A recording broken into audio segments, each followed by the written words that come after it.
Hey everyone, this is Lee and Ashley with the Plea Piper, brought to you by AirFilters.com. And today we're talking about one of Ashley's latest blogs called The Top 5 Cities That Kill It with Creative, Eco-Friendly Energy Conservation Ideas. Wow, that is the longest title ever. What brought this title upon you, and how did you get involved into this blog? Actually, initially when I was writing the blog, I wasn't really sure what to title the article. And I asked a couple of different people, and I was encouraged at that point in time to write the blog first and then kind of decide after the fact. And one of the things that I noted when writing the blog was that a lot of these cities were not only eco-friendly, but they were also energy efficient. And so that I guess correlates with a combination of the two ideas, the green, the friendly ideas. And then also the fact that not only were the commercial ideas unique and creative and different, but also the ideas for the residential or the people who live in the cities. I thought they were really creative and some neat ways to encourage the people who live in the area as well as work in the area to be eco-friendly and to care more about their environment. Okay, all right. Your introductory paragraph references The Wizard of Oz, which is one of my favorite stories. More than once, actually. Any kind of correlation there? Yeah, when I was writing the blog, the movie The Great and Powerful Oz had just been released in theaters, and I was really anxious to see the movie. Growing up as a child, of course, The Wizard of Oz was one of my favorite movies. And for me, the correlation, I guess more so than anything, was the Emerald City. I see the Emerald City as being clean, friendly, city, just kind of a utopian society, and which, of course, we would all strive to be in our own communities, to be, clean, friendly, energy conservative, as well as eco-friendly.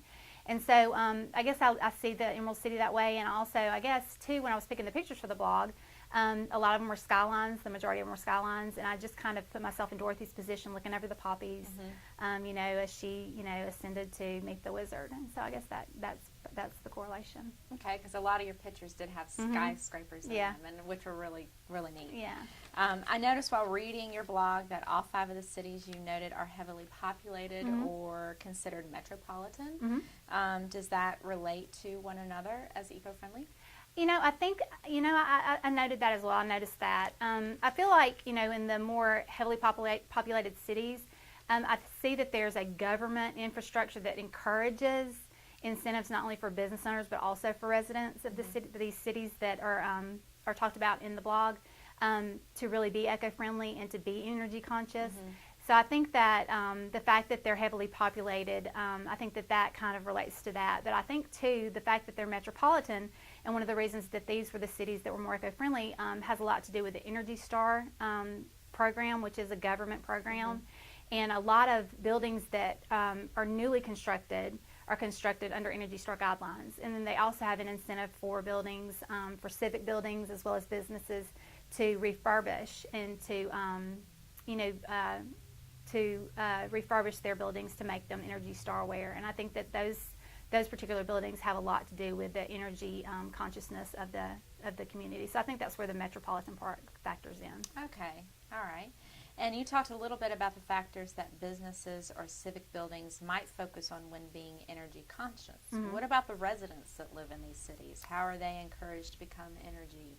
Yeah, like I was talking about the Energy Star program, for the incentive for the buildings to be energy efficient. Well, the residents of the cities, a lot of these government organizations encourage the residents of the cities through like incentive programs and rebates. Like if they install solar panels, they get a certain amount of rebates from their energy company, as well as like any type of transportation. Like if they carpool, there are incentives for that. There are incentives for just a number of things in different communities. Recycling. Recycling programs. There are incentives for that too, for residents of the communities also to recycle. So I think that's one of the reasons that these residents are more conscious than residents in other cities. Okay.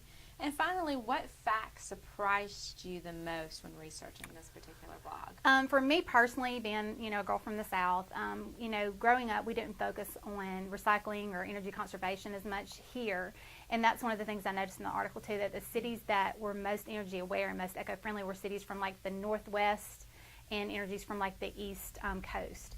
And I noticed, it really stood out to me that, cities in the South weren't as focused on energy conservation and eco-friendliness as cities, out in the West and on the East Coast. Yeah. That was probably the biggest thing for me. Go West Coast.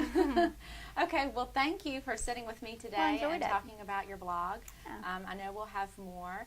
And if you want to find this blog, you can find it on the link right below this video. And thank you for staying with us today with Ashley and Lee with Pleated Piper. Thanks.